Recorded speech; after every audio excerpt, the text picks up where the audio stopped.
Une sensation perdue, une habitude perdue, celle de ne pas perdre justement, mais toutes les bonnes choses ont une fin et le Sénégal a renoué avec la défaite samedi à Londres sur la pelouse de l'Emirates, celle d'Arsenal, quitte à perdre pour la première fois après 26 matchs d'invincibilité, après plus de 2 ans. On a perdu. C'est différent, il y a une nuance. C'était le but un petit peu de vous faire réagir. Il est dur, il est méchant. Il est méchant. Quitte à perdre après plus de 2 ans d'invincibilité, mon cher Yoro, autant le faire face au Brésil. Un Brésil que les Lions de la Teranga avaient dominé, on va le rappeler, et ils l'ont rappelé aussi les commentateurs de la RTS avec brio en 2023, c'était à Lisbonne. Bon, le Brésil a quand même pris sa revanche à Londres, donc avant-hier 2-0. Est-ce qu'on parle d'une défaite méritée, aussi rageante fut-elle? Mérité, oui, sur l'ensemble du match, le Brésil a été dominateur, ils ont mieux joué que nous. Après, il y a des circonstances atténuantes parce qu'on est arrivé en retard au stade, 40 minutes de retard quand même à cause des bouchons. Et puis, je crois que les matchmakers n'ont pas joué franc jeu avec nous parce que on leur avait dit qu'aucune des deux équipes n'avait le droit de s'entraîner sur cette pelouse 24 heures avant le coup d'envoi du match. Le Sénégal a cherché un autre terrain pour s'entraîner. Ils ont laissé finalement le Brésil s'entraîner sur ce terrain, c'est-à-dire à l'Emirates. On est arrivé en retard alors que le Brésil avait déjà commencé son échauffement. On a été cueillis à froid, on a pris 2 buts, très tôt dans ce match. Les Lions ont réagi.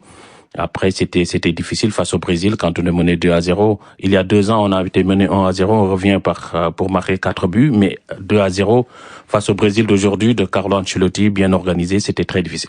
C'est quelque chose qu'on connaît mal. Vous qui êtes un homme de terrain, après avoir été joueur, Marc Libra, vous êtes un homme de terrain pour la chaîne Ligue 1+. En France, cette organisation d'avant-match, comment on s'entraîne? Est-ce qu'on s'entraîne sur la pelouse du match? Est-ce que on arrive à temps au stade? Ça peut compter dans un résultat. Et ça, le grand public le sait pas forcément. En fait, le joueur de foot est préparé, programmé. Il a toujours ses petites habitudes, ses gimmicks, voilà. Et s'il y a un problème, si on n'arrive pas à l'heure, donc c'est qu'on va peut-être pas faire le strap qu'il faut au bon moment parce que le kiné, vous savez, il faut penser à toute la logistique complète. Le joueur de foot est une Formule 1. Pour aller sur le terrain, il va devoir le préparer. Certains, nous, se faisaient des straps à l'hôtel parce qu'il n'y avait pas assez de kiné. Bon, aujourd'hui, la logistique est immense, mais s'ils arrivent en retard, si on ne leur laisse pas, parce qu'il faut découvrir aussi pour certains la découverte du stade de Chelsea, de découvrir tout ça, c'est hyper important. Après, moi, j'ai pas vu le match, mais j'ai lu tous les commentaires. Il paraît qu'il n'y a pas eu photo forcément. Ce qui est surprenant, c'est qu'il y a à peu près un mois, Ancelotti perd au Japon à Tokyo, il perd 3-2. Et là, ils se sont remis dans le sens de la marche. Alors, il a plus de certitude Ancelotti, mais le côté sénégalais, c'est vrai que ce facteur-là est quand même hyper important au niveau du mental pour les joueurs. Alors, cette défaite est-elle inquiétante? Il y a la CAN qui arrive, et puis la Coupe du Monde un peu plus tard. Eh bien, Paptio nous répond. On sait que le match qu'on a joué, c'était un match de très haut niveau. De toute façon, à la Coupe du Monde, il faut s'attendre à ce genre de match. On est prêt, mais c'est sûr pour le tirage, on attend de voir. Ça ne peut pas casser la dynamique. On a des compétiteurs. Ils voulaient gagner le match, ils ont donné tout ce qu'ils pouvaient. Maintenant, voilà, tu perds contre le Brésil. C'est une grosse équipe, et amenée par M. Ancelotti. Maintenant, on sait que voilà, il y a des échéances importantes qui arrivent déjà dès mardi. Il faut accepter la défaite, et dans la défaite, on apprend aussi beaucoup. Et maintenant, pour aller de l'avant, faut oublier très vite et garder les bonnes choses. Demain, match amical face au Kenya. Ça ressemblera plus à la Coupe d'Afrique. Là, c'est vrai que c'était presque une bonne préparation pour la Coupe du Monde, le Brésil. Mais il y a une défaite, et la Coupe d'Afrique, elle est plus proche que la Coupe du Monde. Vous voyez ça comment, Yoro Mangara? Oui, là, on a joué un match face au Brésil pour préparer la Coupe du Monde, et demain, ce sera face au Kenya pour préparer la CAN. Faut pas oublier que le Sénégal perd peu de matchs. Et à chaque fois que le Sénégal perd, c'est face à une grande nation de football. La dernière défaite, c'était face à l'Algérie, juste avant la Coupe d'Afrique des Nations en Côte d'Ivoire. Avant ça, ils ont perdu face à l'Angleterre en 8e de finale de la Coupe du Monde. Un match amical face au Maroc.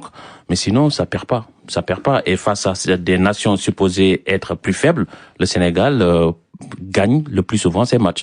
Mais c'est pas si mal de perdre, ce que dit Paptio. Il faut aussi, ça nous permet justement de nous jauger aux meilleures nations du monde, parce qu'aujourd'hui, On a joué 3 matchs face au Brésil, une défaite, une victoire et un match nul. On a battu l'Angleterre qui nous avait battu en Coupe du Monde il y a pas longtemps, il y a 2 mois, voire 3, en match amical. Et ils avaient mis la meilleure équipe, Kane et les autres. Ils ont été battus chez eux à Londres par le Sénégal. Comme quoi, aujourd'hui, on est devenu une grande nation de football. Et dans ce match-là, on a quand même beaucoup d'absents, ce qui prouve que nous sommes un pays aujourd'hui émergent dans le football. Eric Rabé-Sandratana, puis après Marc Lebrun. Ouais, non, mais c'est surtout que quand on voit la physionomie du match, c'était un super match. Et quand tu vois la physionomie du match, le Sénégal a des occasions de but pour et peut-être que si tu marques au moins une de ces occasions, ça change un peu la physionomie du match. C'est-à-dire que il y a quand même pas mal de réussite sur ce premier but que prend le Sénégal. C'est un contre, le ballon était pas du tout destiné à arriver dans les pieds du jeune d'Estevao et derrière il marque le but. Après il y a encore le deuxième but, il y a un vrai bloc sur le but de Casemiro, il y a un bloc au départ de Militao sur Jacobs. Et franchement, tu peux considérer que c'est une faute. C'est-à-dire que voilà, mais ça n'a pas été jugé comme faute et du coup ça fait 2-0 et ça fait quand même des circonstances supplémentaires par rapport à la préparation du match qui font que peut-être dans des conditions normales, tu fais autre chose. Mais des circonstances donc favorables au Brésil, dont on peut dire un mot. Vous avez déjà commencé à le faire, Marc Libra. Un Brésil version Ancelotti. On est forcément très curieux. À la prochaine Coupe du Monde, on est toujours très curieux de savoir ce que va donner le Brésil, même s'il ne la gagne plus depuis pas mal de temps déjà. Oui, non, mais après, il y a un mois, ils perdent 3-2 à Tokyo face au Japon, assez surprenant. Et là, je suis un petit peu plus le Brésil. Il y a des certitudes. Alors Neymar, pour l'instant, c'est pas sûr qu'il réapparaisse un jour parce que c'est le rêve absolu de tout le monde. Tout le monde, chaque fois qu'il y a une sélection, on se dit est-ce qu'il va être sélectionné? Non, pas pour l'instant. Mais moi, je voudrais revenir sur une chose. On entend souvent, ils seront prêts. La réalité d'aujourd'hui, ça sera pas celle parce que là, on nous dit, c'est vrai, ils ont battu l'Angleterre. Mais les Anglais, tu sais, quand tu rentres dans une compétition, une grande compétition, il y en a qui sont conditionnés. Est-ce que le Sénégal aujourd'hui est conditionné pour jouer ce grand événement? Pour moi, ils en sont capables. Mais il faudra le faire le jour J. Là, aujourd'hui, on nous dit, c'est une des meilleures équipes, tu as raison, avec le Maroc, avec le Congo qui va sûrement être là-bas. Mais l'intensité quand tu joues une Coupe du Monde, c'est pas la même. Les Anglais, ils nous ont montré qu'ils sont capables de faire de belles choses. Alors on parle des Anglais, mais la réalité d'aujourd'hui ne sera pas celle, parce que là, tu le dis, et tu as raison, depuis 2-3, ils pratiquent un jeu fantastique. Tu penses que la Coupe du Monde, tout ce qui va se passer, les 3 pays, les trucs... Les émotions. Mais tout ce que tu vas vivre, est-ce que tu es équipé, tu es préparé pour? Je sais pas, il y a certaines grandes nations européennes qui ne sont pas capables de le faire parce qu'ils passent à travers. J'attends de voir quand la préparation sera là, un mois à la Coupe du Monde, et qu'ils attaqueront leur premier match. Il y aura des surprises.